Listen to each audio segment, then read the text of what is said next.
Hello and welcome to Flippin' Through, the internet's #1 Mad Magazine news review and interview channel. And I'm coming to you live with an interview, my very first live interview over YouTube.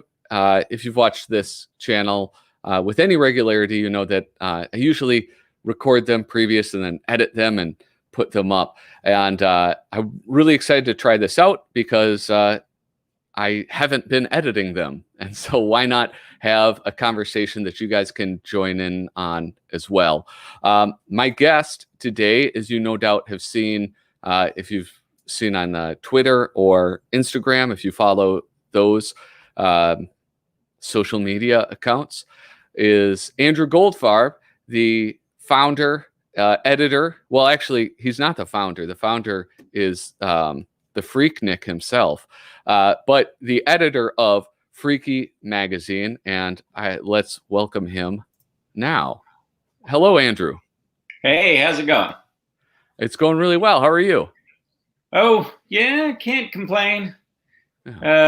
Certainly these days, if I were to complain about my circumstances, it's like a giant thumb would come down from the sky and just smite me, because so many others have more troubles.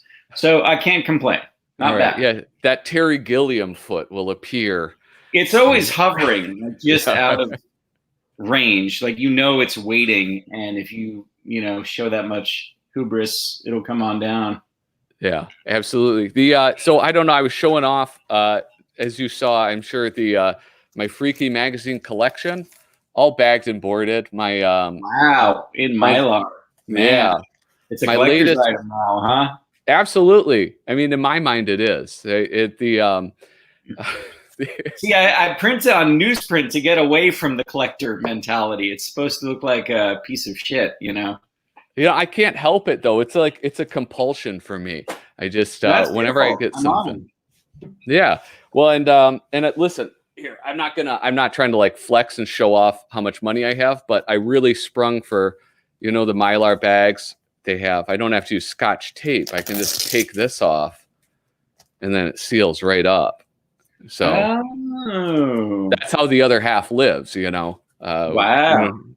It's pretty handy.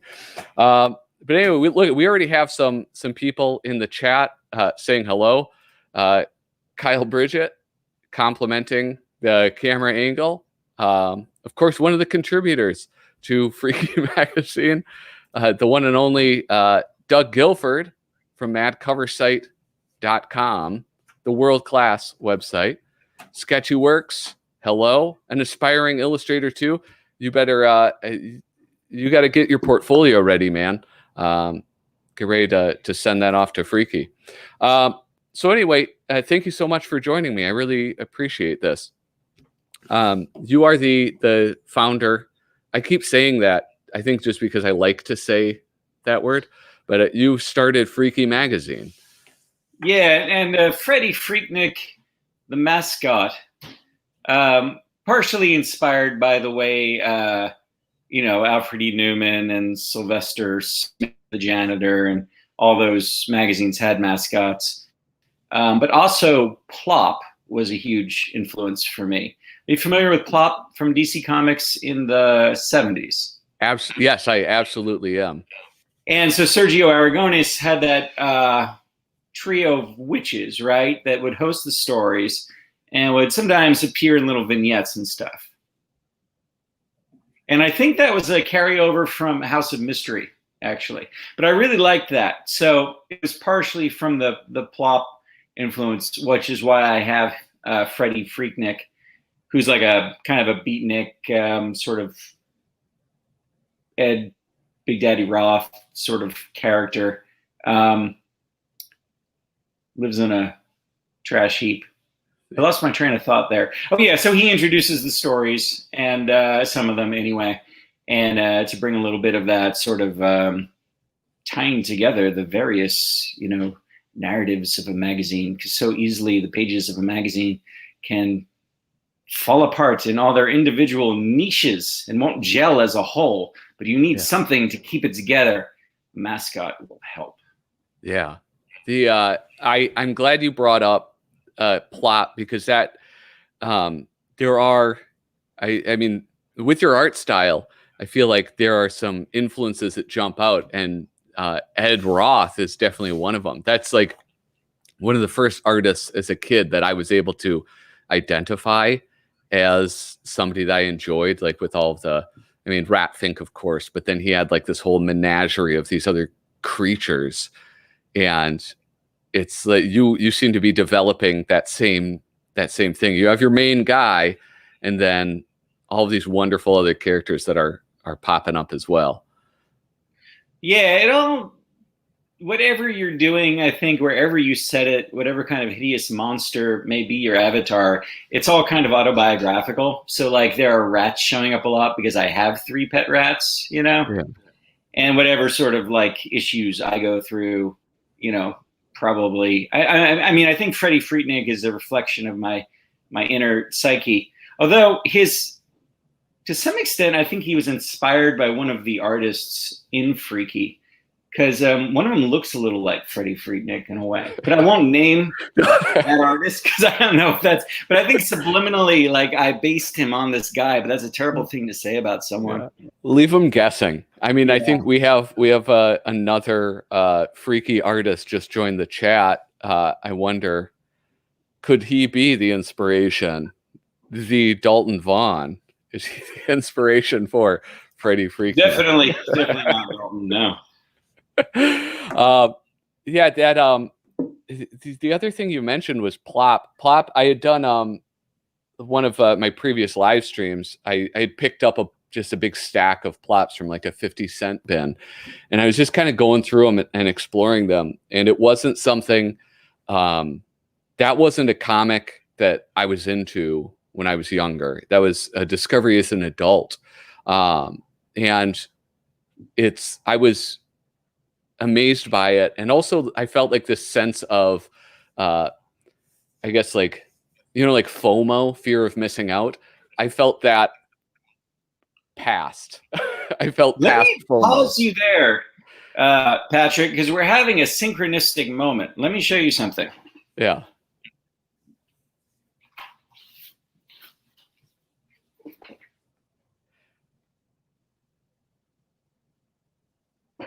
Oh my gosh. This is FOMO. Fear of missing out. Yes. An acronym monster. One of the features I do in Freaky, inspired by the horrifying cliches in Mad Magazine back in the day. Acronym monsters, because I never understand what people are texting or putting on the internet. People will say FOMO, and I'll think, what, like you have rabies? And then I have to look it up. So yeah, there you go. There's FOMO. Oh, that's beautiful. Oh, here, actually, I think I can do this. Wait, oh, wrong button.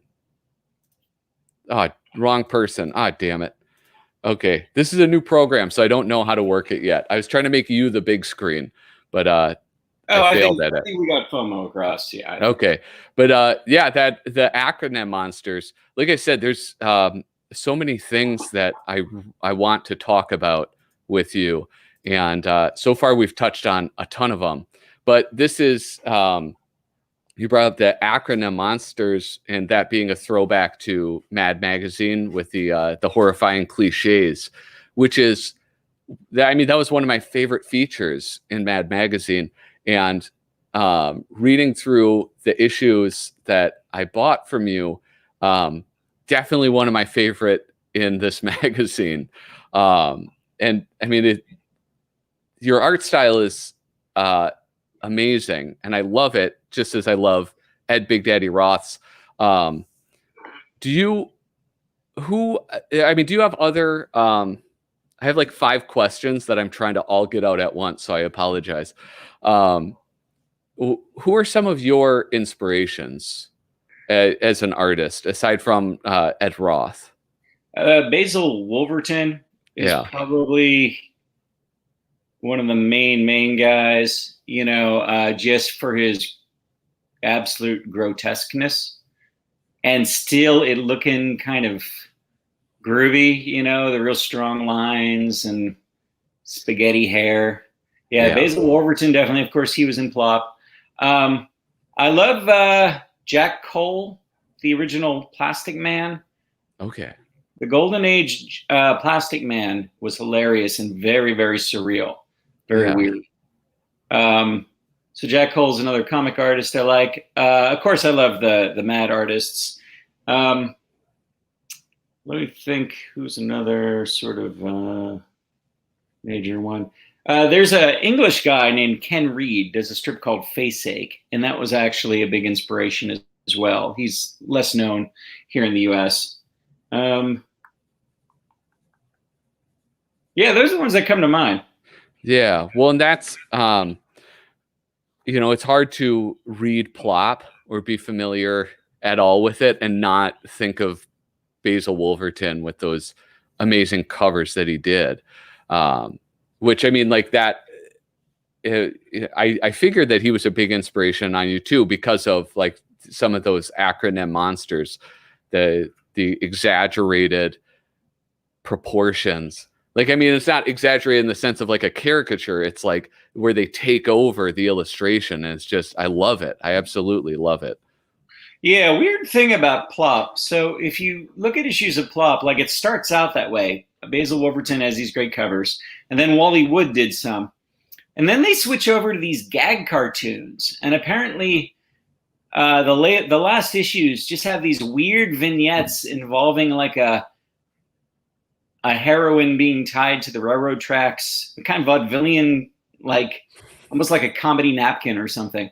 But I guess it's sold better with that kind of gibberish. And there's weird stuff inside Plop, like a lot of pages of guys in prison, like being suspended from their, like hanging from their like arms, and jokes about it. There'd be like pages of these prison plops where you get a couple of guys with pot bellies suspended on a wall, dangling at the mercy of like some, sadistic hooded character.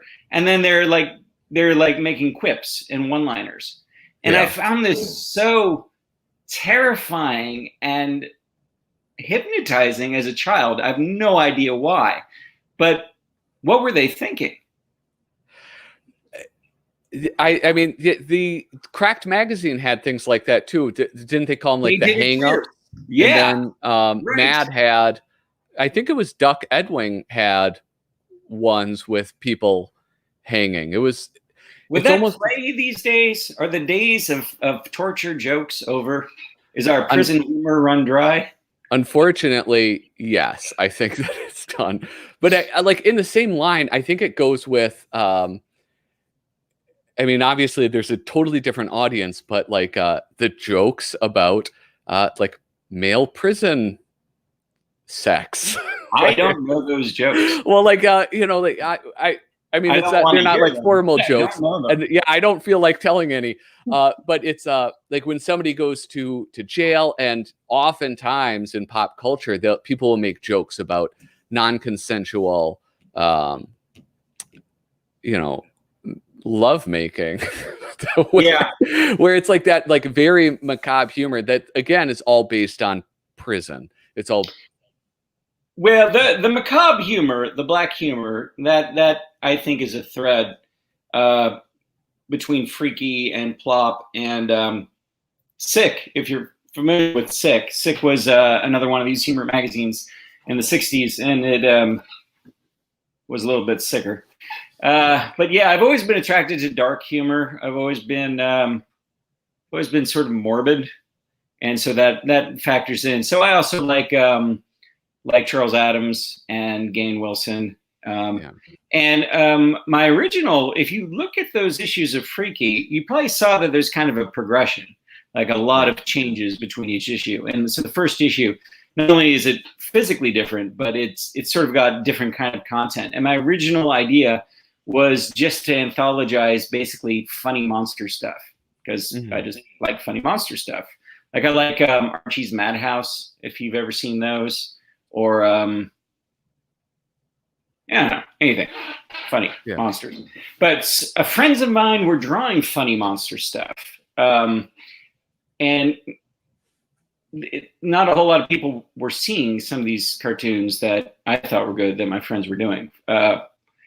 One of the initial sort of motivators for me was Nick Caesar. who's mainly a painter. I don't know if you know him, but he does a cartoon called Mosquito versus Spider that I put in Freaky. And it's something he draws every day. It's almost like an autobiographical expression, but turned into a joke involving these, usually a mosquito or spider, some other characters. But everything relates to something he's experiencing in his life. And I thought they were really cool. And, he was getting like 6 likes on Facebook or whatever.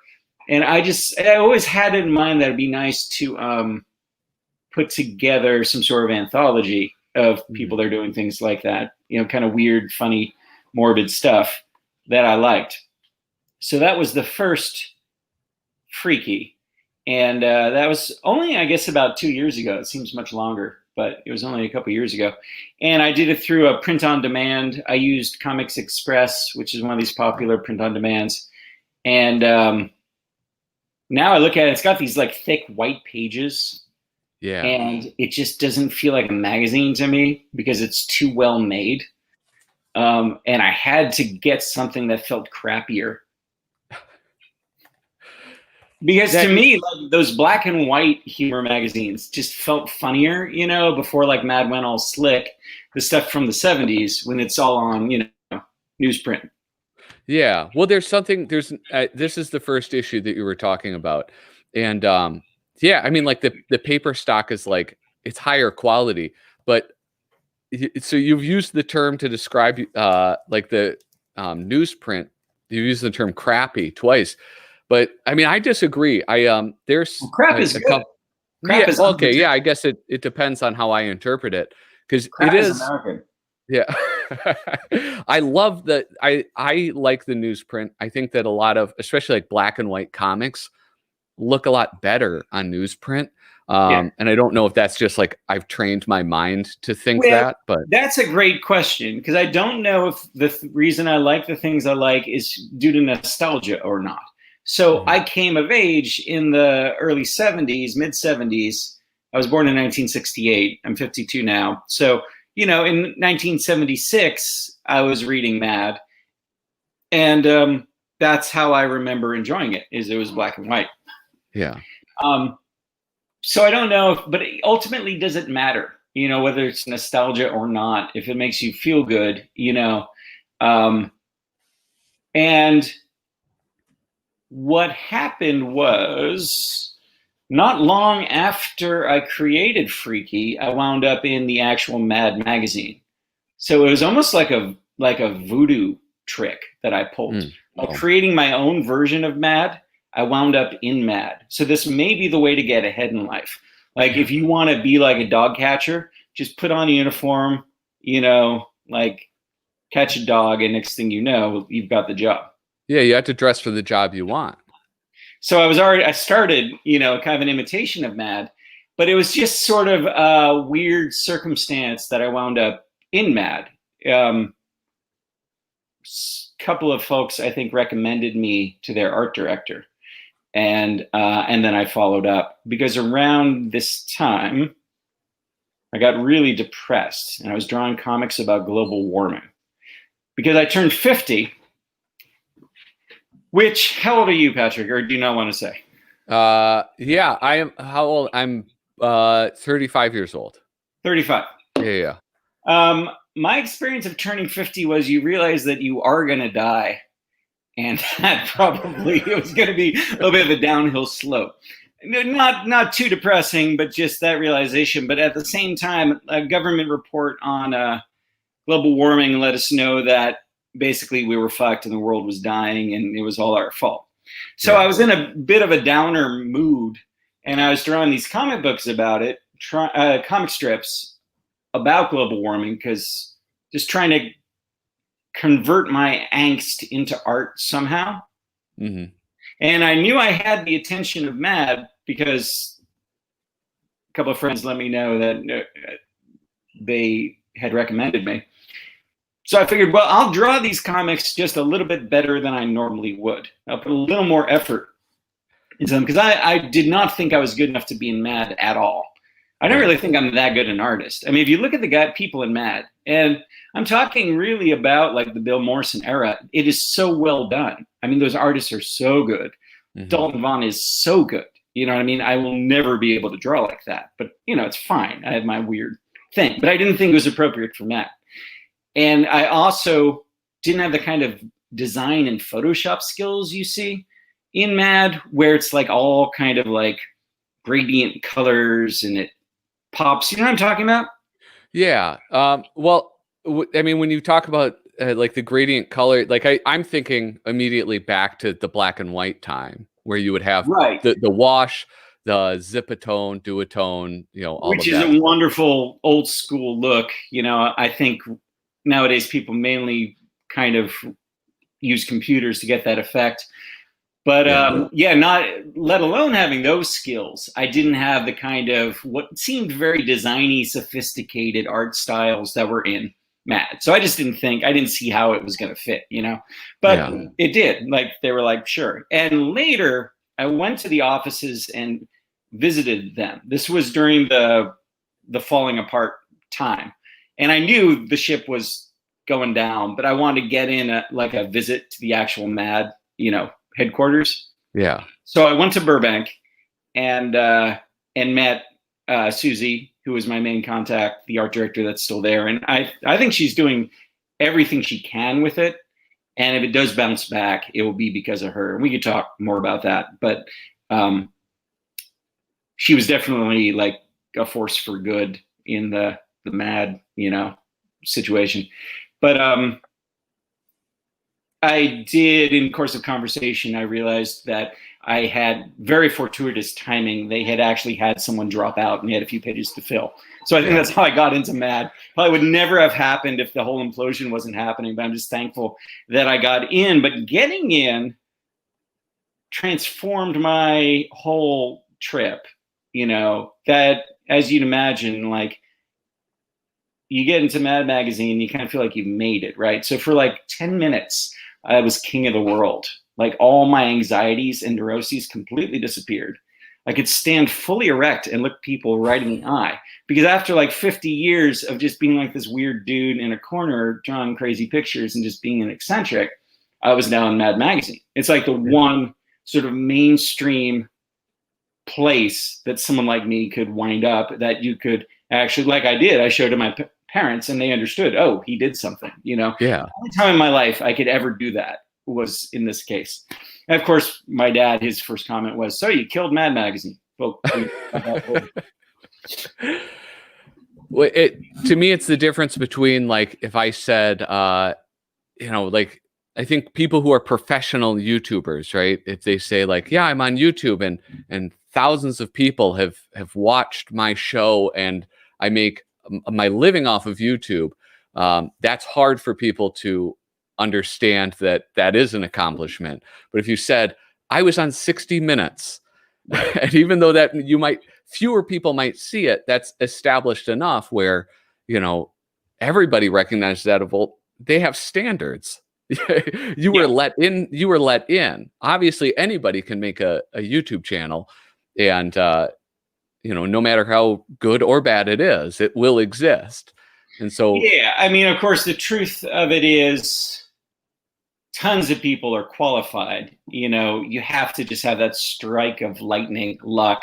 I happen to be positioned at the right place at the right time, you know. But I do feel like there's a little voodoo involved because I was creating my own magazine. And then in the greater picture, the experience really charged me up to do more with Freaky for quite a few reasons. One of which was, once I had some stuff in Mad, I was creating more content, which they never ran, and so which I needed another place to put. And I'm not one to, you know, let stuff go to waste. So like Acronym Monsters was created for Mad Magazine and they were interested in it, but then they stopped the majority of the new content. And so I put into Freaky. So I had a lot of good material of just my own for Freaky. And then of course, a lot of artists that were in Mad didn't have a place for their work anymore. And I also wanted to, on a small scale, create the experience that I was hoping to get from Mad, which was sort of like, I pictured it was going to be a happy place. where happy artists make kooky pictures and get paid money and, you know, have fun together and stuff like that. It was more like a supervillain's lair. You know, it's in Burbank. It's in this giant blue, ominous, shining building. Yeah. And I forgot. Yeah, it's after the move from New York. Yeah. Yeah. Now they have their own little corner of it, if they still let them have it. And they've got the statue from the movie Up with the Academy, and a lot of paraphernalia, like some Bill Gaines, you know, stuff from his office, like a giant Alfred E. Newman rug and things. It's really cool. And but there was that sense of, you know, everybody was getting fired left and right. You know, it was just a bloodbath at DC, and you just saw how this thing that mattered so much to so many people was just being smushed completely. And they have a subscription base of 100,000 people. Yeah. 150, I think. Well, I think it was 150 was the circulation a few years back, but 50 of that was on newsstands. Okay. And I can understand that newsstands don't work easily anymore because there's just so much stuff gets pulped and returned and no one buys magazines. I get that. But 100,000 subscribers, I just feel like you could do better for them than just reprints. You know what I mean? It's such a massive audience. But I don't know the full, you know, economics of it. I do know that the art director will do everything she can, I think, to keep it interesting.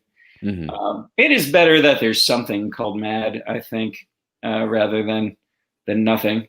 But in retrospect, it was a good idea that they went to 550 and started over, so you can kind of delineate between the, you know, the two. Yeah. I'm gonna go to the chat real quick. Dalton Vaughn. We have a lot of people that I greatly admire in this chat room.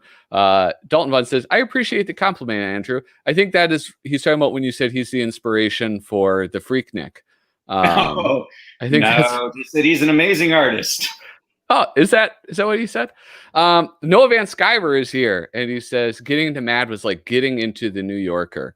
Oh yeah, that's an interesting thing. So after the implosion with Mad, my first impulse was, well, maybe I can get into another magazine. And there's only like 2 other magazines that have comics. You know, there's only like 2 other magazines on the planet. So, and it just made more sense to start my own. Like I really just, the chance of like getting into anything else, because I knew it was such a fluke with Mad, that it just, you know, I might as well just start my own magazine and have all the joy and sorrow of doing such. But I am trying to create a little bit of that atmosphere that I was hoping to have with Mad, where it's happy artists having fun, and you don't have anyone telling you what to do. And, you know, I pretty much just throw the money into a big pit in my backyard and set it on fire and make a magazine out of it. And I'm sorry, I lost the thread entirely. I don't know where we started with that. Oh, but okay. I do know where I was going, which is there are things disappearing from this world, and some of them should disappear. We don't need to go back in time. And there are so much change happening, but there are things that are missing that you have the ability to keep going to some extent. Why not do it? So my thought was, if this is something that matters to me, I have a emotional attachment to the format for some reason. Like a world without a humor periodical, and we've got the American Bystander and stuff, but like that very specific sort, you know, I'm really thinking of like Cracked, you know, for some reason, Cracked gives me a warmer feeling than Mad. Maybe Mad is just too good in a way. Cracked was like the sort of shittier cousin and had some really weird, brilliant stuff in it. I think Mad is like too high a level to aspire to, but Cracked, I feel like I could get somewhere within the ballpark eventually. So why not try to do it myself? You know, if that's something I think should still be around. And it's also, when Mad was still going, I thought about it a little bit in terms of music, because I play in bands and stuff. There are some clubs that are just really hard to get into. Like you have to sell a lot of tickets, you know, where like the fancy acts play. And you get a real professional show when you go see them. But like the dive bars that have just like the local punk bands playing is where you'll see weirder, more interesting things happen by people that are less professional, more, you know, amateurish. I wanted to have some of that energy find its way into print on a larger scale in Freaky. So not every artist is a Dalton Vaughn. Some of them just have something interesting to say, in my opinion, or like a weird vision, or, you know, maybe a great story, but the art's a little rough. I'll take it because I like that kind of energy of it not being necessarily totally polished. So do you, well, okay, if you get a submission, for example, that isn't totally polished, do you give editorial feedback before it prints, or is it like, I want this? I mean, like cartoonist kayfabe refers to things like, I think Freaky Magazine would fall into like that outlaw comic type thing where you have like, you know, very like kind of like rough drawings, things that, I mean, you can see the bleed on the paper. I don't know who this artist is, but it's, you know, it looks like it was done with like a fountain pen, and there's a rawness to it that, like you were saying, it's that punk feeling. But do you give like editorial advice or something like, hey, change this a little bit, or do you just want it as it comes? Well, I'll sometimes change stuff on my own. Like I'll sometimes kick out all the lettering and type it in if I feel like it would be better typed. I feel like people kind of give up their rights a little bit when they submit, you know. I'll usually give people a heads up, but not entirely. Yeah. Usually it's either good enough or it isn't. I have to reject a lot of stuff. The thing is, you can't have a magazine of just rough-edged material because then it just looks like a sloppy, you know, no one's going to want to look at it. I prefer the art to be really well done. It just doesn't have to be traditionally polished. You know what I mean? So the stuff that looks really kind of roughly scribbled out, I don't run too much of it. It has to be really funny or something to do that. Most people have a little bit more of a, you know, I wait until they're advanced enough that they can give me something that's at least got a defined style of some sort. So I don't do too much coaching. I will, you know, it's usually just acceptance or rejection so far. If I saw something that really had promise, that there was something where I thought they could make a change, I would suggest that. I guess I've given a little bit of that feedback. You know, so far it's still very personal, like it's one-on-one. If it gets bigger, I might have to induce a level of anonymity because it's sad turning people down. You know what I mean? Sometimes people give me money and then I have to turn them down, and you know, it's kind of a tough part of the gig actually, because people are really enthusiastic. You know, I didn't know I was super enthusiastic about Mad, and then I pestered them quite a bit to get more stuff in. So I know what it's like being on the other side. You know what I mean? Yeah. Yeah. And having to be that voice to say no. It's not fun. Yeah. Now, just to put things in perspective and not sound too pretentious, we're talking about a print run of 1,000. So it's 1/100th of Mad Magazine. You know what I mean? Yeah. And finding the audience. I'm doing a subscription through Patreon. I've got like 50 people on there, so it's slow going, but I'm hoping to get that up. I managed to distribute more than half of them somehow in some way. I mean, some of them get, you know, slipped under people's pillows at night. I've always liked the Gideon's method of Bible distribution. I feel like it worked really well for the Bible. The fact that the Gideons just put in all the hotel rooms. I was like, first time I heard of the Bible, I was at a hotel room. I was like, what is this? Totally. It's got you while you're down. It's genius. So since I've got 1,000 of some of these, I'll be kind of free. Like, I don't know if this is a nationwide phenomenon, but in San Francisco, we have these little libraries that people put in front of their houses. And they usually have like cookbooks and Harlequin romances, and it's like free for people to, is that something people do out there? Yeah. Little free libraries. Yeah, that's, I think. So I put Freaky in those. And Freaky's got some R-rated material, so I'm just trying to bring the neighborhood down a little bit. No, I do want to, one thing that I really like, you that I want to touch on is that idea of like bringing in new talent and making it a fun place. But before I do want to, you have somebody, I don't know who this is. Somebody pitching. He says, no, Mr. Noah Van Sciver says, let me be in your magazine, Andrew. I don't know. Sure. Yeah. Maybe submit. No, don't sound too eager. You know, put it together, a portfolio. Yeah, absolutely. Noah, and we'll see what we can do.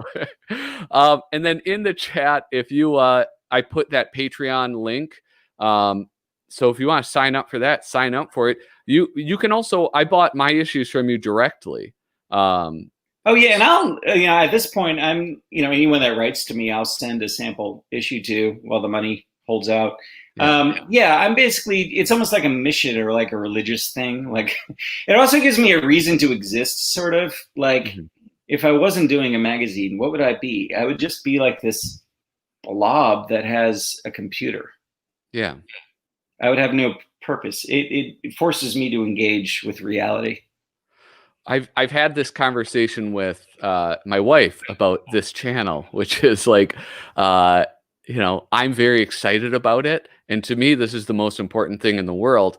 In the grand scheme of things, it's for me only, really. The benefit is that I've met a lot of really creative people and had great conversations. And I've met a lot of just cool people who have a love of humor magazines. And so I feel like I can relate in that, though on a much smaller scale. You mentioned like that image of Mad Magazine being this like really fun place. I think of like the bullpen of sort of like comic studios of old, where it was like a bunch of dudes hanging out in a big open area, and they all have their drawing tables and they're cracking jokes. And I think there's like pictures of that, of the old Mad studio. They always had a lot of freelancers, a lot of contributors. So I think, people have always worked at home, but like little things like Mad would pay folks right away. That was something they were known for. Now, I do pay folks. I pay them, I guess, what is roughly the equivalent of what you would have gotten at Cracked in like the late 70s. So I'm paying, again, a fraction, a tiny token amount, but I will pay it right away just because that just seems like the right way to do it, which always surprises artists because they're not used to that. But, I dream of one day having freaky offices. And if so, I hope it would be like, there's that Simpsons segment where he visits Mad Magazine, Yeah. It's got to be like that. You need to have dirigibles. There's no point in having a office if there's not a dirigible. Yeah. I tried to go, I'm such a hayseed, I grew up in the Midwest. I go on vacation to New York City with my wife. We were dating at the time, and I go to the Mad offices thinking I'll go visit them. I've seen it on The Simpsons. I've seen in the magazines pictures. And so I go to, I forget the building, but I go to that front desk area, and I'm like, I would like to get through your security cordon and get up to Mad offices. And they were like, who are you? And I was like, I'm Patrick. And he said, do you have an appointment? And I said, nope. And they said, sir, we need you to leave. Apparently, Simpsons lied to us. You cannot just walk in and visit. So. Yeah. Next time you're in Burbank, get in touch with Susie. You might get lucky. All right. I'll have to give it a shot, because if I can't, that'll be a good second place award for me. Yeah.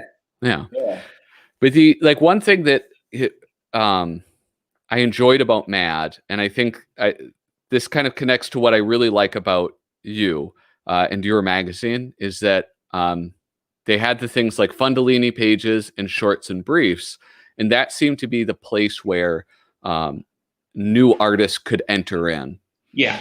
And one of the things that bothered me about Mad Magazine, I think in hindsight, at the time it didn't really bother me, is that there was nobody that they were sort of building up in order to take the place of all those old guys that were leaving. And so you have these names that are synonymous with Mad Magazine, like Mort Drucker and Don Martin and Duck Edwing, and just, I mean, the list is very long, and they weren't building up like a new stable of artists to step in my Yeah, I opinion. wonder. And they had people that could have done that. They had Peter Bagg. Tom Bunk maybe actually does fit that category. I think he does. Yeah. Yeah, Tom Bunk, I've come to realize, is sort of up there with those guys. But Peter Bagg, is it Drew Friedman that did the tiny little dots of like celebrities and stuff? Is that his name? I'm not sure. There were a couple of these geniuses that they did have at Mad, in the 90s or aughts or whatever. But I wonder if they were no longer financially competitive to keep that level of talent. Yeah. Oh, I know Drew Friedman. He was a caricature artist, and he had like sort of a. He did stuff for Matt. So and he's a genius, So there were guys like that could have become new regulars, but they probably just weren't paying those kind of rates anymore. Yeah. I think a lot of it's financial, and if you want to lay some blame, you have to do that at William Gaines, because he sold the thing to some mafiosos, or like a furniture company that turned out to be a shell for some sort of like mob thing, and then eventually winds up with DC, which also sounds like it's some sort of mob thing. Yeah. Don't sell your magazine if you want it to be pure. But I don't, the fans care more about this stuff than the business people, And so I wanted to do a magazine unencumbered by issues of money, because I don't expect to make any. Mm-hmm. So, and I'm not really paying much. So I'm freed up from all of that economic rigmarole and free to do whatever suits my vision. Yeah. Well, and that's, I feel like, what made magazines so great in the first place was that it was like, with the implementation of the Comics Code Authority, like, let's escape.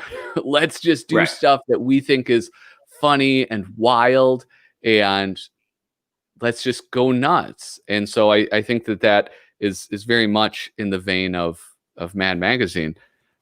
You were talking earlier about that transformation from the first issue to the fourth, and there are these things that you're like, you have these cool regular features that I think like are forming it into that like a more complete magazine versus like the I forget, like the collection that you first produced. Well, that's the weird thing. I didn't even really think of a magazine as being an anthology, but of course it is. Mm-hmm. And so why do some of them feel cohesive and some of them leave you kind of flat? Mad always felt very cohesive. I guess it's hard to put your finger on, but the artists and humor is of a piece. It's not the point of view is at least in the same ballpark throughout. Mm-hmm. I would say, you can say what that Mad sort of like vibe or point of view is. And I was seeing, I spent a lot of time in sort of underground comics and zines. Before I was doing Freaky, I was drawing this comic strip called Ogner's Stump, which was in various little underground newspapers and stuff for decades. And it wasn't like it was just whenever I had the time kind of thing. And I would go to these zine. I lost the thread again. What were we talking about, Patrick? I was talking about that, like a magazine, this is becoming more of a magazine, like a cohesive piece. Yeah. So back then I would contribute this comic strip to these underground newspapers, and it was just every artist would have a page, and it was just whatever. Mm-hmm. And everybody had unique visions, but it didn't really hold together in any way and didn't leave you with a sense of like, oh, I want to put this in a plastic bag and keep it. You know what I mean? And so what is it that gives it that quality is a little elusive. One of the things is having recurring features like the see-through that I do, which is kind of like that's what I was about to bring up. Yeah, and that was inspired by the fold-in. How could I do something even cheaper than a fold-in? And it's a see-through because it actually takes up 2 pages. and it's just because the paper's so thin, you can like see it, See, I'm all And then it turns front lit, out so it Cracks doesn't- had done that too. I hadn't seen it, but none of these things are new. Yeah. So yeah, that helps, and then having the mascot helps tie things together, and then of course selecting artists that I feel at least are in the same general sphere. It's got to be weird, hopefully funny as well. Weird is almost more important than funny for me. Yeah. It doesn't have to be truly strange. Not everything has to be surreal, but it has to be a little bit offbeat. And beyond that, it's a little hard to put my finger on while, some artists are a perfect fit and some aren't. I guess it gets down to just my personality and what I like and what I think sort of fits, Yeah.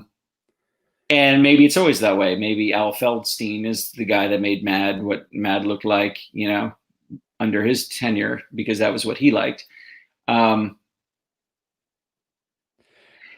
think having a letter column helps too. A little bit of a sense of community. I love that people are sending me drawings of Freddie Freaknik or photos of themselves reading the magazine. Like growing up, another magazine I liked a lot was Famous Monsters of Filmland, which would have pictures that readers would send in. Are you familiar with Famous Monsters at all from the 70s?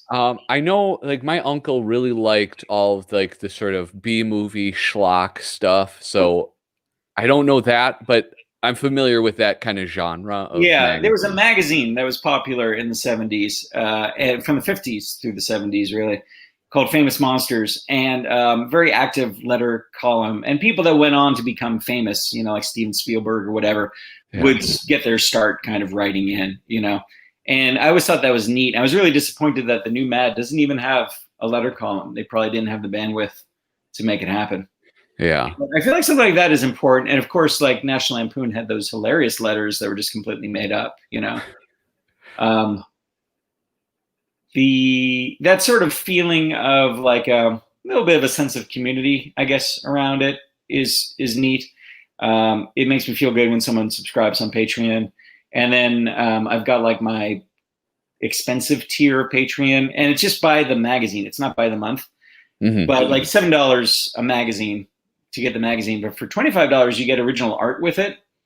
And so like drawings that I've done for the magazine, they'll get originals, And it's just a really good feeling that someone would want to support, that much moolah. Yeah, absolutely. Well, that's I have an original piece of artwork. This is not, I will say, this is not what your dollar tier on Patreon, but I have this lovely, there we go. Yeah, the Slow Poisoner. That's just little bottle of poison. Yeah. I was inspired by Liberace. I'm a big Liberace fan, and he would sign his instead of signing his name, he'd make a little piano. Yeah. Well, yeah, in fact, you played at a venue in La Crosse, Wisconsin, that Liberace. Yeah. Right. Yeah. The Cavalier or something. Yeah. Well, and that's like, that was kind of fun. That jumped out to me. I think I don't know which issue it's in, but I have family in La Crosse, and like I grew up in La Crescent. So I played a gig and it was all experimental musicians. And it seemed to me like I was kind of out of the way. It didn't seem like a big city, but just that everybody was an avant-garde on tour. It's like, wow, cool. Yeah, and then there's this other great town right next to it, Viroqua, which is like this hippie paradise kind of place. Yeah. Some friends of mine live in a giant tobacco warehouse that's now just a used bookstore. Oh, wow. And they just make their living selling used books in this giant warehouse. Do they have any comic books? Yeah. I got some good stuff. I got... That's my favorite thing, is when people just stand up to go and grab something. Yeah. No, it gets me so excited when somebody's like, "Oh, I got something," and This is a Plop Digest. So this is one of the DC Digests. Is that like square bound? When you play the venue, they give you books. So this was a DC Digest of Plop. And then also Zachary Midnight Snacks. Good stuff. But yeah, There are a couple of these bookstores that I would play, and you get paid in books. It's pretty groovy. Very cool. Yeah, the like one of the things I forgot to bring up was that idea of you mentioned about sometimes being weird is better than being funny. And there was in the fourth issue, there was a piece. I was like, I did a whole like flip through of the magazine, and I would love to do it with these ones too. I was curious, with this is a little tangent. When I do the Mads, I go through every single page. Would that be something that would bother you if I went no, through? no. Okay. I give these away, Patrick. Yeah. Okay. I just wanted to make sure because I mean this is something you've put time and energy and effort into, so I don't want to be disrespectful of this endeavor.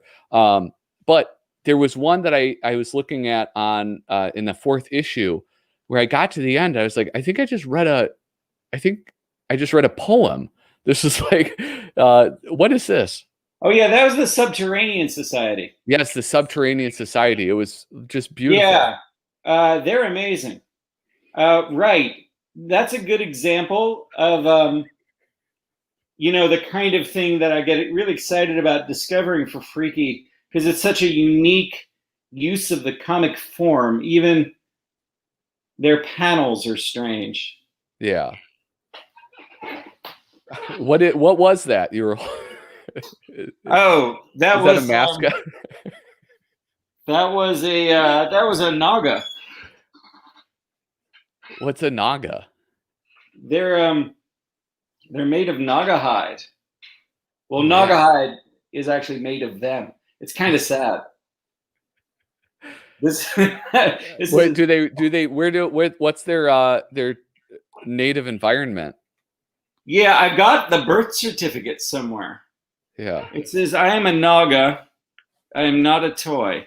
But somewhere I have it. But I don't remember the details. But yeah, Naga hide comes from the Naga. Yeah, it looks almost like maybe a desert creature. I don't know. It just strikes me as that might be good for it. Kind of going back to our conversation, Doug Guilford says Richmond is one of those, people who took the reins. And I would say that Richmond is sort of, I think, in that same class as Tom Bunk, where, but there was nobody that they're going to continue. Yeah, I think sort of what I'm thinking is like even fresher blood. Like if you want a magazine to stay relevant, you have to have people ready and like be introduced constantly. I don't think the New York Times is, they're not going to be caught with their pants down when one of their top writers croaks. They're going to have people that can fill in, and they're going to set those guys up for success. I mean, in this day and age, you're going to get people that are doing it just for the love of it, for the most part, I think, rather than as a real career move. You know what I mean? Or it would be like an additional thing on their table, but not necessarily the main gig. Certainly, it doesn't pay well. But there's something special, I think, about just having your stuff on paper. The internet's fine. It's just, and I'll laugh at things I see on the internet, but it's just not, it's not the same, and also the level of artwork is so much better in a humor magazine, than you're going to get in a meme or whatever. So I was frustrated when, as Mad was undergoing its demise, the sort of pundits view that the internet killed it and Saturday Night Live killed it because now humor happens at such an immediate pace online or through TV. But it's not the same as having something that's drawn, and the kind of particular writing also that accompanies things that are done in the illustrated format. It's just, you're never gonna, like, the way the world looks to Wally Wood can only be captured by a Wally Wood, You have to develop your talent and your vision to that level of kind of madness where you can see the way a kitchen sink looks in a panel and know that that's a Wally Wood kitchen sink, Yeah. And so it's exciting for me when something like the Subterranean Society that has such a unique style kind of expands the boundary a little bit of what, a comic strip is. Yeah. There's not many comic strips that I revisit to read. And I mean that it's the Subterranean Society was I think I have to read it like probably a few more times. Yeah, there's a book I recommend since I'm sitting in. Have you ever seen this, Art Out of Time? No. Unknown Comics Visionaries. Wow. Could you hold it just a little higher? All right. And it's got really weird artists. I'm just going to show one because it's a comic that Subterranean Society reminds me of. But it's the weirdest cartoon that probably ever was. It's called The Wiggle Much. Okay, hold on. I'm gonna make.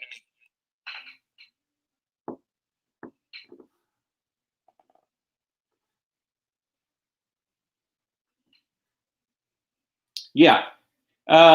This is The Wiggle Much. So you get the idea. Yeah, that's wild. What Artist Out of Time? That's what it's called. Art Out of Time. Art Out of Time. Okay.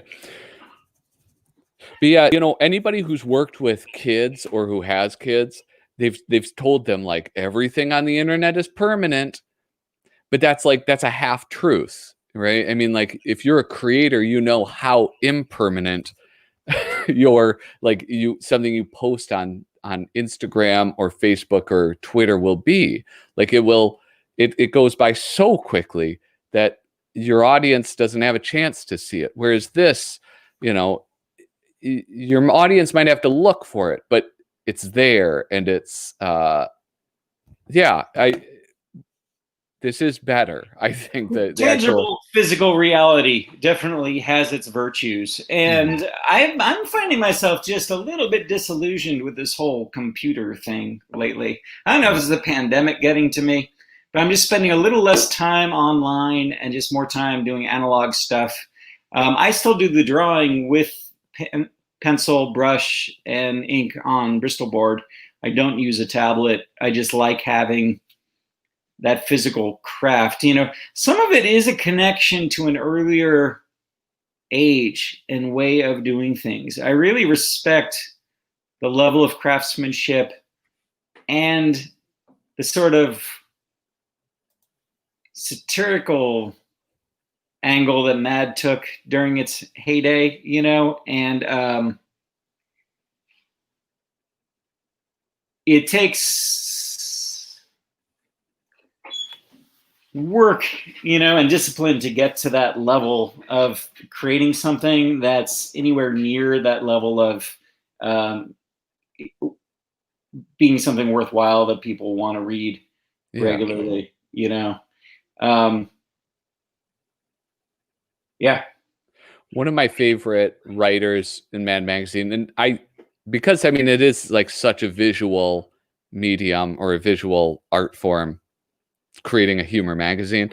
I forget about the extremely talented writers a lot, and I don't really give them enough credit. But one of my favorite ones is Frank Jacobs, and his, to me, it kind of speaks to the permanence, right? Because a lot of the stuff that he is making fun of, he goes like the route of songs, and it's Gilbert and Sullivan, or it's very kind of established music, and some of it goes over my head because I'm ignorant, and I'm like, what's this song? I don't get it. But well, it's weird to think that kids would have known who Gilbert and Sullivan were.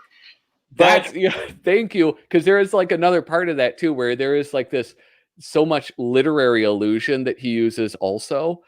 There's somewhere it's the rhyme of the Ancient Mariner, and it's no kid is reading Coleridge. But some kids were, though, once upon a time, apparently. And I've actually talked to my dad about this, because that's how I got into Mad Magazine. Is he had a stack of the original Mads going back to the comic books, Yeah. that I grew up reading, pretty much learning to read with. And he was also a huge Gilbert and Sullivan nut, and was as a kid as well. And apparently that's just something some kids knew about, Yeah, it's weird to think.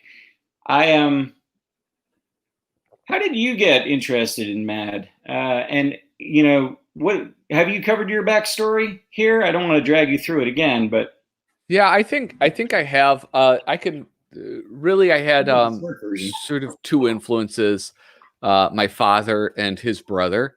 Um, my uncle Mo is who introduced me to Mad Magazine, and my father introduced me to like the higher brow stuff. He was my dad read Mad Magazine as a kid, and he seemed to I don't know, not maintain that interest, and so he, like, as a kid, I knew about Gilbert and Sullivan and the Rime of the Ancient Mariner because of my dad, and I loved Mad Magazine and B movies because of my Uncle Mo. But I think the first, like, we would go on vacations together. My Uncle Mo and my Aunt Dida would take me on vacations, and he had just stacks of old Mad magazines and National Lampoons, and I think National Lampoon was too titillating for me at the time. It was over my head, certainly. But then after like I hit puberty, I was like, I'm not supposed to read this. I'm going to get in trouble. And so I just stuck with Mad Magazine. So, but yeah, like the first cover that I really remember is, it was from a super special, but it was a repurposed cover, and it was this Alfred E. Newman and two other guys in the shower, and their asses are facing the viewer, and the two gentlemen on the left and the right have these very distinct tan lines where their asses are just pale white, and then Alfred E. Newman, it's switched. So he was, Oh, you know, that's good. I'm really impressed by the simple visual humor of those covers. I try to come up with ideas like that for Freaky, where I can just have him doing something that's kind of like this weird little visual gag. It's really hard to come up with.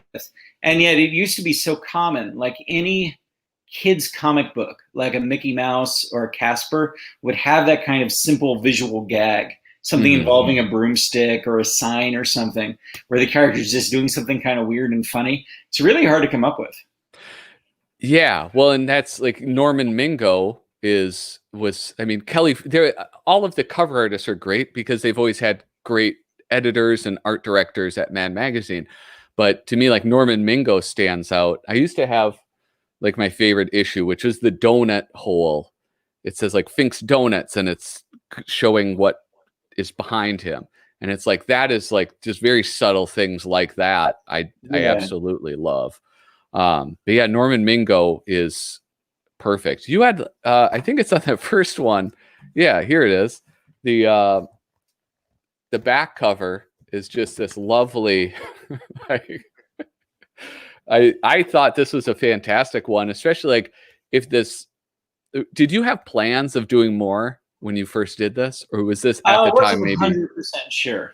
Depending on how it went, I think I initially just did 500 of those. Once I switched to newsprint, I had to do 1,000. That's the minimum print run.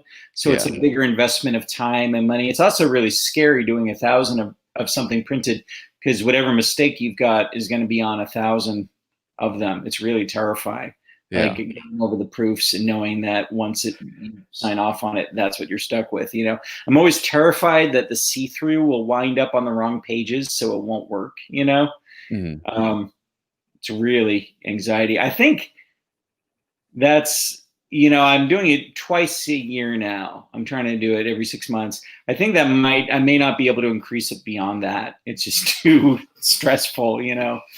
But well, what is the barrier in your mind from moving between like the twice a year to anything more than that?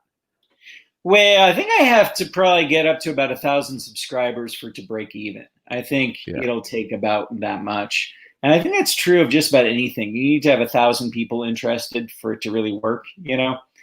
But I bet there's 1,000 people out there would dig this, you know. So just a matter of eventually finding them and getting them to part with some little bit of money, you know. Yeah. We'll see how long the energy goes. Could be the rest of my life. Could just be one more issue. You know, I think it helps me psychologically to not necessarily commit to too much future, especially because it's 2020. We don't know if we've got too much future. These are weird times. It's really kind of a seat of our pants sort of affair. But well, that to me that makes committing even less troublesome, because I guess so. Yeah, you got a point there. Who will know if you don't fulfill? Yeah. But I've got you know, I'm tinkering with it every issue, and I'm going to continue to do that. I'm using InDesign, which is a layout program that lets you do sort of complicated things, and so I'm getting the hang of that. Originally, it was just Photoshop, so it had to be simpler. Yeah. Yeah, we've got some, and I've got some unusual stuff in the pipe. A couple of projects that use photo-based comics, like a fumetti. You know, I've had little gag panels where I'll have a old-timey picture and which was a form that, you know, they're never that funny, but I always just kind of liked that. And there used to be plenty in Cracked. Cracked would have whole issues of this. Mad never really did it. Yeah, it's something that I've found is it's hit or miss. Oh, It's really hard to hit. But I understand that. And sometimes they're not even really jokes.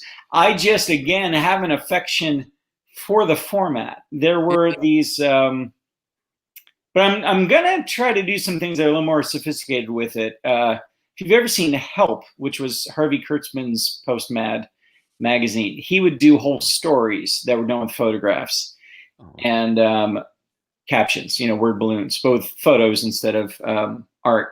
And I'm going to try to do something like that tells a story. And one of the artists I'm getting submissions from, he's going to do like a diorama-based comic where he'll create images with paper that are three-dimensional and then photograph them as two-dimensional images. Maybe it's a little hard to picture, but no, I mean, I think it's like it's like Eric Carle-esque, right? Like the Very Hungry Caterpillar, or right. So where like Brown Bear, where he's using that tissue and paint and stuff, then they photograph it. That's really cool. I like that, and I like that there's room where you can create a new format of joke telling. I want to go back to the photograph thing, because like one thing that, like, I was never huge on Cracked, and Mad Magazine I think did the photograph gags pretty poorly when they tried it, but this one, and what issue is this? Number 2, from Freaks. Oh yeah, those I didn't write, so I had a talented guy doing those. Yeah. I think what I love about this is that, I mean, the source material is just so intriguing just to look at. Like, I feel like if it was just like, get a load of this movie that they actually made one time, it would be fun to look at. A little uncomfortable about that. It's interesting. My friend Francis did those, and he did a great job. And then he did something in the next issue. Oh no, the previous issue, the first issue, was also kind of sideshow related, where he had these old freak posters and had captions. It was very well done. But I was concerned that it wasn't PC to have freaks in Freaky. What do you think, Patrick? No, I love it. Yeah? Yeah, I thought it was great. And but is it making fun of the different? No, I don't think so. And this is what I will say, is that it's what's come up a lot in like previous interviews with people who've worked with Mad, and some on like Mad editorial, is that like the idea is like, you don't want to punch down. And to me, I think that in certain circumstances, people might think that you're punching down, but, you know, treating somebody like a human being and just making fun of them that's treating them as an equal. And also, like, there's none of these photos that that jump out to me as making fun of that person or their condition. And the person that did these, I know where he's coming from, and it's a positive place. But these days, I'm sometimes concerned with how things read. I'll run the issue by my wife, and she'll sometimes pick out a few things. Like on that riot page that I had in the latest issue, I had a few captions that I've removed under advisement. Because I don't know what I was thinking, even doing a cartoon about that. But I mean, I think that what made Mad so great is that for a very long time they're pushing the envelope. Right? Like, that's how you get before Congress, right? It's because you're right. And it's like, so you look back in Mad, and some of that stuff, either it hasn't aged well, or like, I think, you know what, even like, I hope that even at the time, maybe this wasn't cool to do, but you do it. And that's like, sometimes that's where you find out the line is, or like if you're running something by, a loved one, somebody you trust, you find out where your line is, so I think it's admirable to try. A little weird now, in a sense that a lot of people are pushing the envelope, right? The envelope is blown open in many places. Yeah. And there's stuff that goes too far all over. It's almost a matter of pulling back a bit and finding that fine line where stuff is still funny, but also makes you think a little bit and is also well done. It's almost like we've opened Pandora's box already, much more so than in the 70s, when it was more of a you didn't have this sort of democratization of culture you have on the internet. And there's a lot that's really good, I think, about the internet. I don't think I'd be able to do much with Freaky 20 years ago, but the internet has made it possible to find artists and find readers, and find places to get it printed and everything. But we all have a smaller audience share. You don't have that shared culture also that you can parody. Like, growing up reading Mad, I knew all the shows that were being satirized for the most part, or the movies. Sometimes I would not have seen the film, but like, that's how I got a sense of what the movie was, But towards later Mad, I wasn't familiar with any of the stuff they were making fun of. Yeah. What was your experience with that? I mean, were you able to follow the pop culture references into your 30s in something like Mad? I think so. I think that I've been pretty. Then I guess I would be. I don't know if I would fall into that generation that's like a digital native. I think I was before that, but I think that I got on the internet at a point where I think it's what allowed me to just kind of keep up on most trends. And even like, I'm 35, so I think I'm a millennial, but I also had older parents and older siblings, and I'm like the baby. So I guess I don't know where I'm going, except to say that I think that most of the things I understood, to me, what I think the humor is where Mad Magazine and I sort of split apart.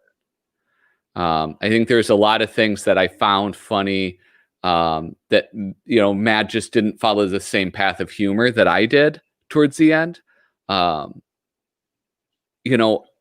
be honest, like a lot of political stuff, I just don't care about. Like, or I find it depressing. I care about the politics, but like, I wouldn't want to read Mad too much in 2016 because I just didn't want to read about Trump, Yeah. And so that kind of brought me down. And I've probably done too much Trumping in Freaky. It's just, you got to punch up against a guy like that. You know what I mean? Like, you can't just sit on the sidelines. Like, it's just, you have to mock It's him as much as you can. But hopefully there can be less of that in the future. Yeah. Well, and that's, I think, like, you know, my personal preference is like, I like silly stuff, you know, and that's what I, you know, and so I think when it's not that I don't like political jokes, I don't like them to be preachy, and I don't like them to be a reminder of something that's depressing.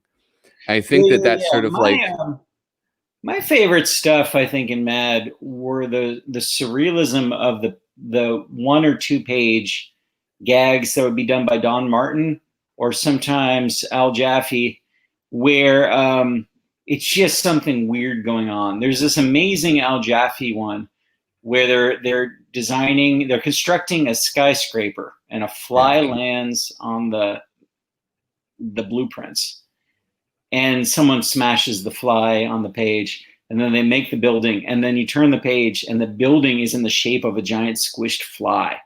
Yeah. And it was just so weird and crazy and over the top and drawn so well. I think it was like maybe my favorite thing, you know, in Mad. And so it's that kind of just surreal humor, or the Don Martin stuff. I mean, Don Martin like changed the way I think I viewed reality, you know, like.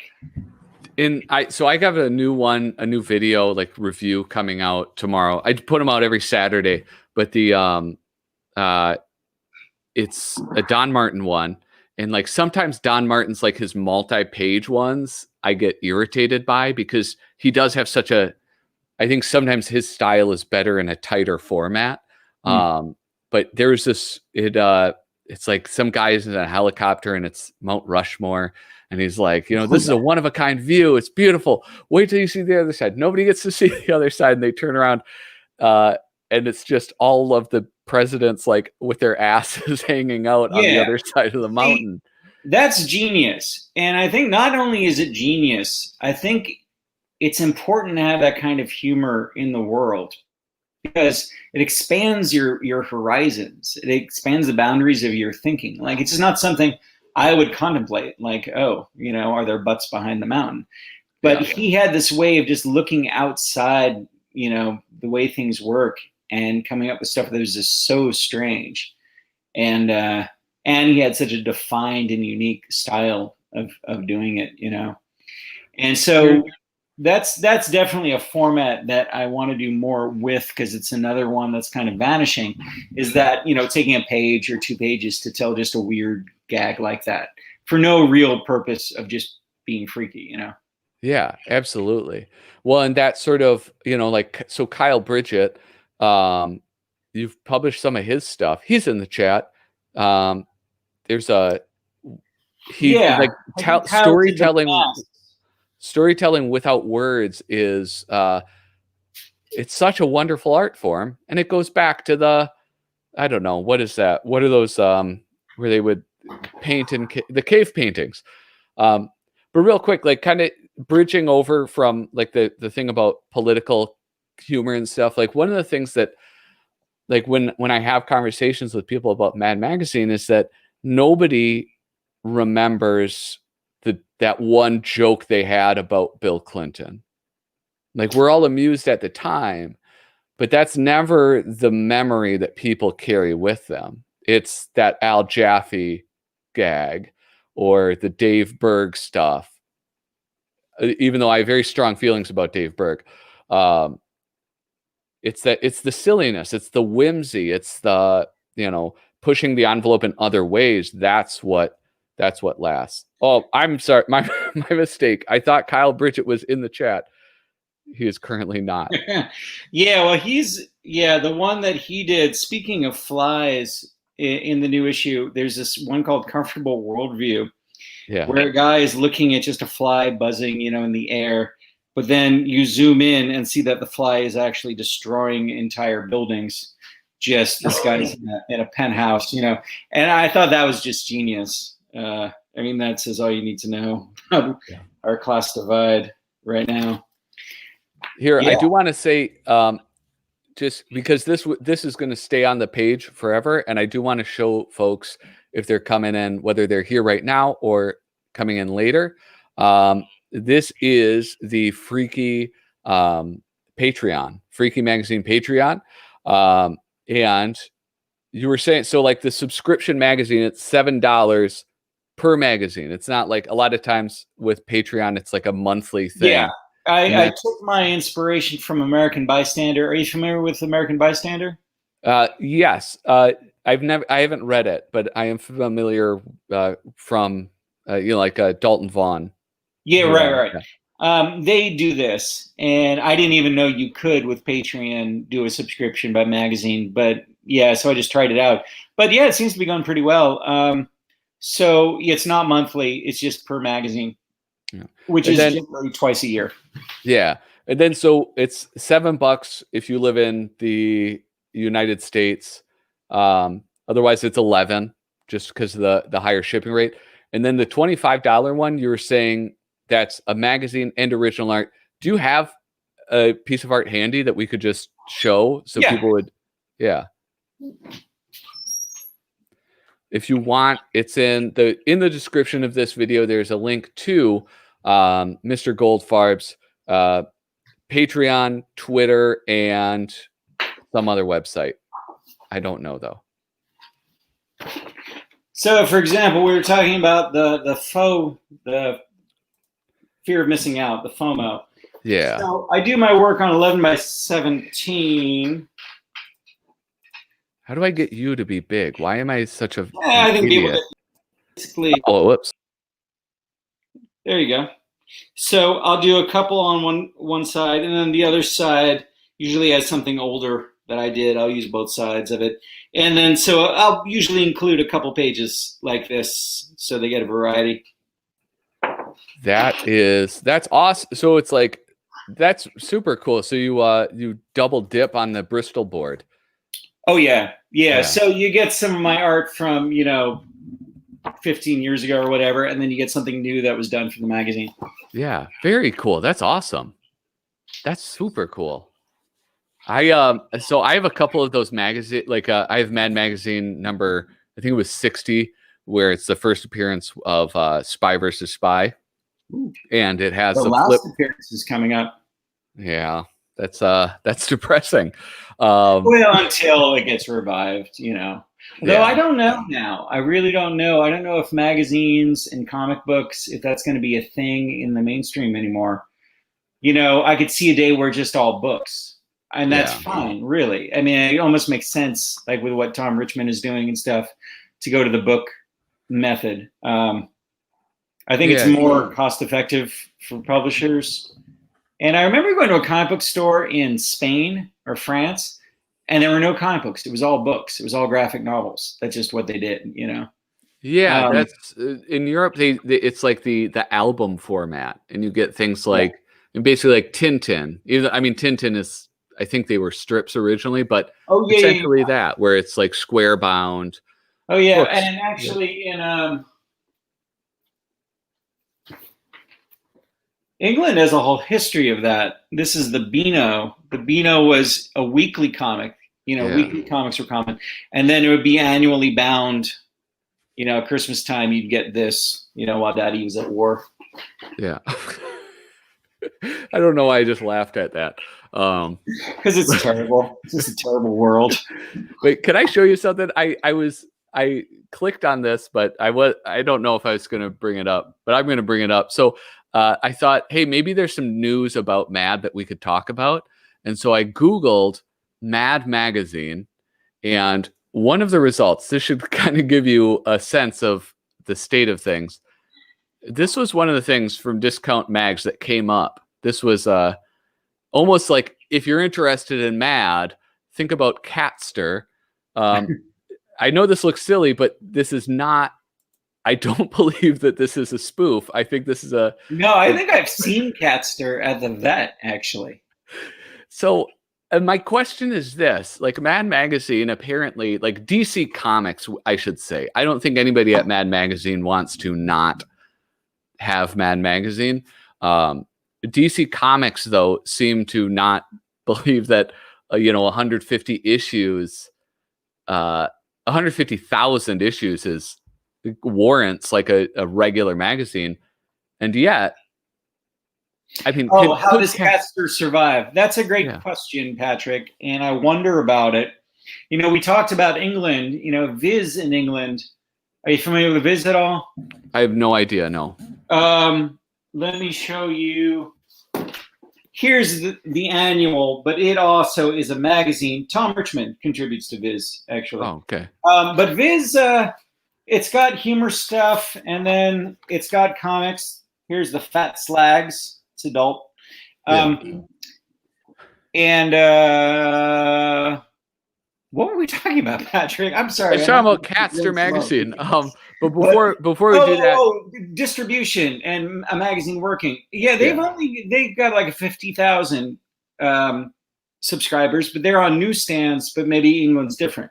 There aren't that many newsstands in America left. You know, if you look at the space that's in a Walgreens or whatever, or a Save On or a Safeway or a supermarket, there's just a few recs. You know, my theory is snacks took the place of magazines, because now you've got so much candy and potato chips taking up room that you don't have, you know, comic books and magazines and stuff like that. Yeah.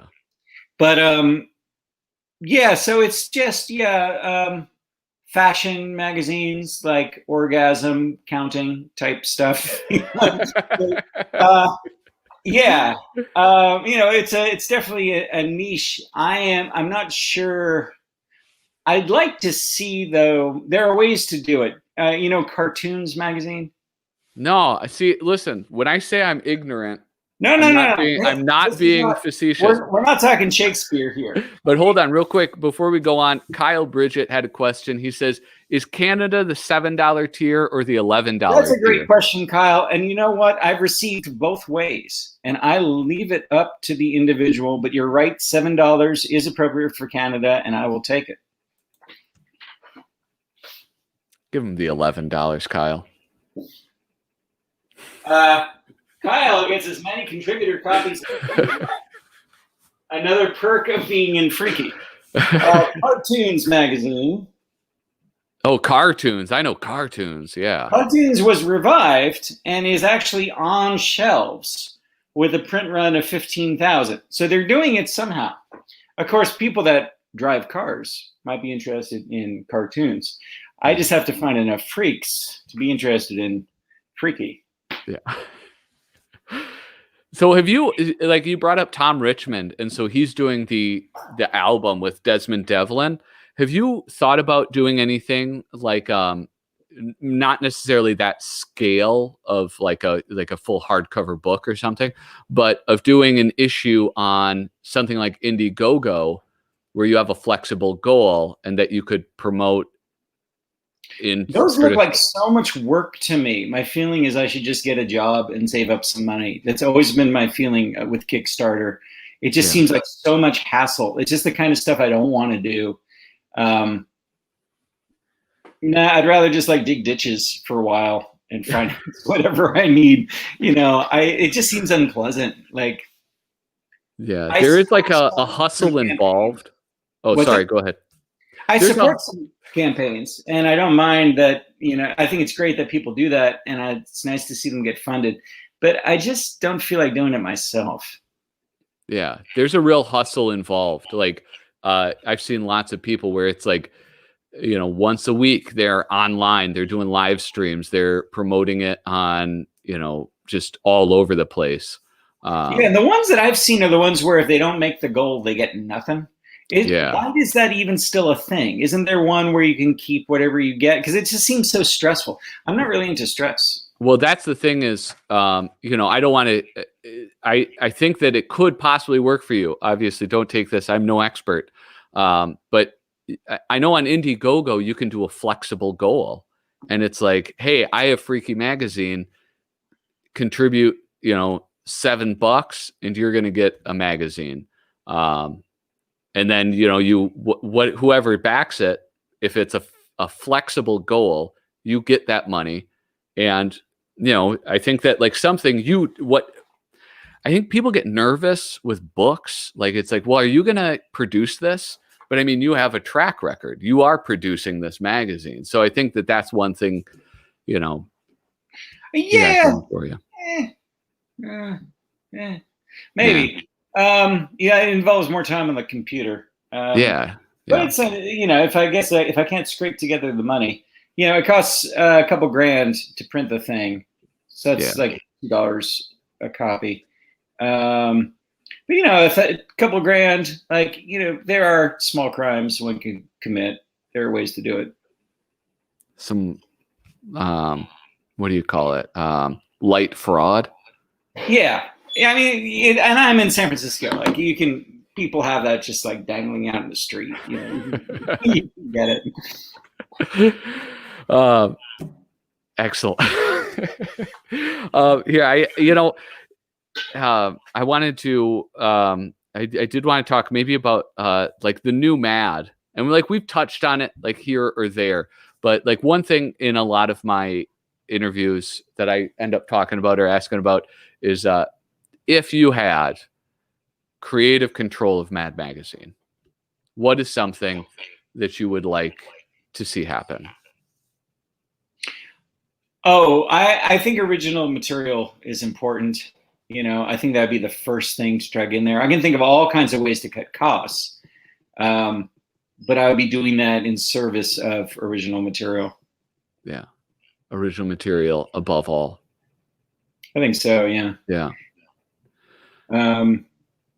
I like seeing some of the old stuff. I've seen a lot of it before, though. I do like seeing some of it recolored, although there seems to be a little less of that now. Probably budgets are tighter.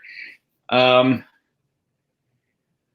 it's tough. It just feels like something like Mad needs to be on the newsstand. It needs something that people just come into contact with at that point in your life where it can influence you. I think there's still a lot of libraries have subscriptions to Mad, and I bet kids still get exposed to it that way. Yeah. So if only for that reason, I think it deserves our support, to carry on, because it will still warp some minds just from, people stumbling across it from the first time somehow. Yeah. All right. But yeah, and then,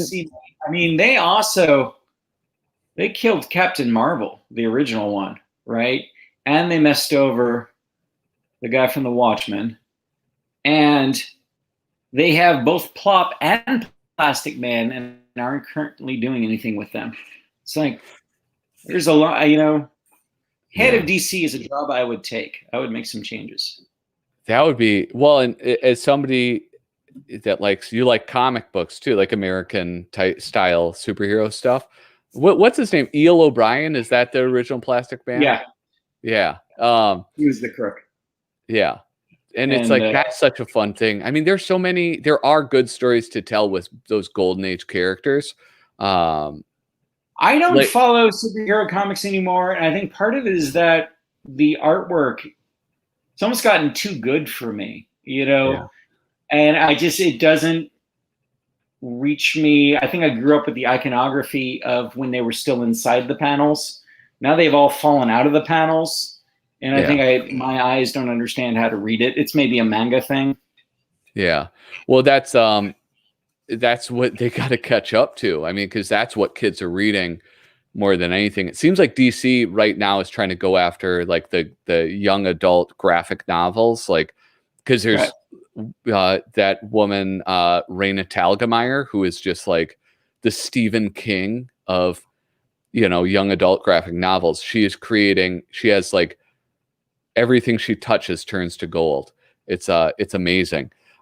She's an incredibly talented writer and illustrator, but they're going after that money. But then you see like, manga, and there is like that influence creeping over. But I do like the varied styles. Like DC has a real strong house style, and it's kind of Jim Lee. That's what it is, and I like it, but I could see why that would not be all that appealing when everything looks the exact same. Yeah, it's also, you've got these characters that have been so busy for so many years that the storylines have gotten so convoluted. When I read about 5G and that kind of thing, it just made my head spin. So yeah, it's a funny kind of feeling. I'll go into a comic book store now, and really nothing there will be of interest to me, which is a little odd. But I still go to all the comic book stores I can and try to place Freaky in them, and I can usually tell right away whether they'll take it or not. If it's only superheroes in the store, only mainstream stuff, it's not even worth trying. But they've got at least one shelf of either local stuff or kind of indie-ish things, a little Fantagraphics, something like that, that's not caped.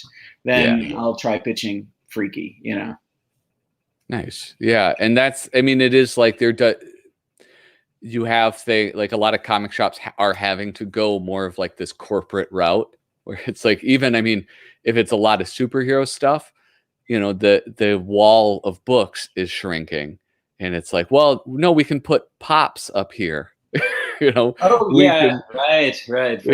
let's sell some of those. And I think that for them, thank God, because it's a small business being kept in together, but also it's a bummer.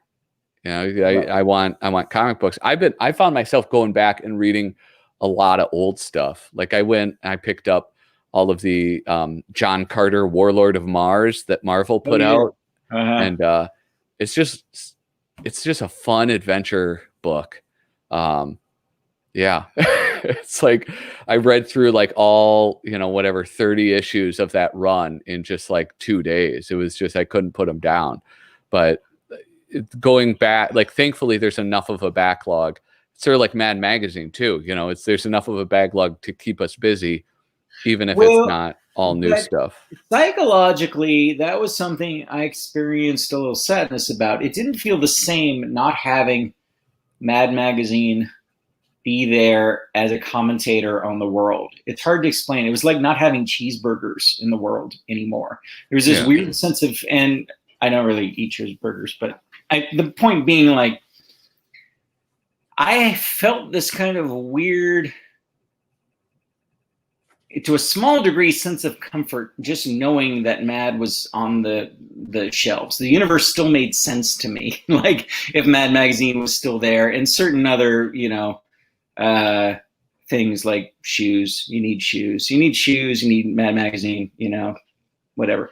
But without it there, it was like, oh, this is a grim new world. And this is something people experience as they get older. Just the things that you're used to are no longer there. And for the most part, that's just how it is.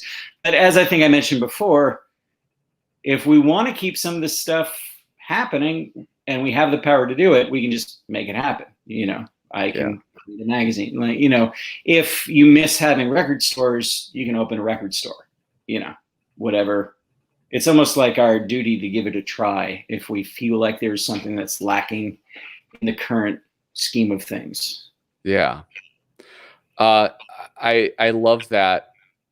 I love that attitude. I think that there's a lot of cynicism, and I think that there's a lot of cynicism that sort of like tries to hide itself as humor, which is a bummer. But like, that is like such a sweet, sincere idea of, like, if we want something like a Mad Magazine and we're not being provided to it, if we have to step up sometimes. And I really like that. And like, going into this, like, back to your delightful publication, this is like, it's not cynical, it's fun, and it's funny, and it pushes envelopes, like we were talking about with the freaks. And I love that, man. And it's yeah. Well, thanks, Patrick. I feel like that's probably a good note for us to end on. Yeah, you said you were like, I couldn't do anything for 2 hours before we started, and we're at like close. Yeah, we're at an hour 40, man. So yeah, thank you so much for joining me. I really appreciate it, and I really love talking with you too. Right on. Well, anytime, and thank you, folks that joined us in the chat. Yeah, Kyle Bridget, longtime Freaky contributor. And Dalton is now managing our Instagram presence. Dalton is the man behind the Freaky Instagram. Wonderful. I'm going to start. Does Freaky have a Twitter thing? No, I haven't done Twitter. I haven't done Facebook. Yeah. Well, I don't even know if Twitter is any good for anything. I get more people interacting with me on Instagram than I do on Twitter. But I know Kyle, he told me that I need to get on Facebook so that I can actually get a hold of some of the old timers that Facebook is good for that. Yeah. But Noah Van Sciver, great chat, fellas. Yeah, thank you all. And Andrew Goldfarb, thank you so much. Make sure to check out Freaky Magazine. It's in the description. The links to the Patreon, Andrew Goldfarb's Twitter, personal Twitter, and I believe the Instagram. If it's not, I'll add it in a little bit. So Andrew, thank you again. And there is the Naga. There's the Naga. The Naga's gonna wave goodbye. All right. Toodaloo, Mr. Goldfarb. Thank you again. God dang, that was I really enjoyed that conversation. That was one of the longer ones that I have had. Really, it's if you have not, I cannot tell you how much I recommend this magazine.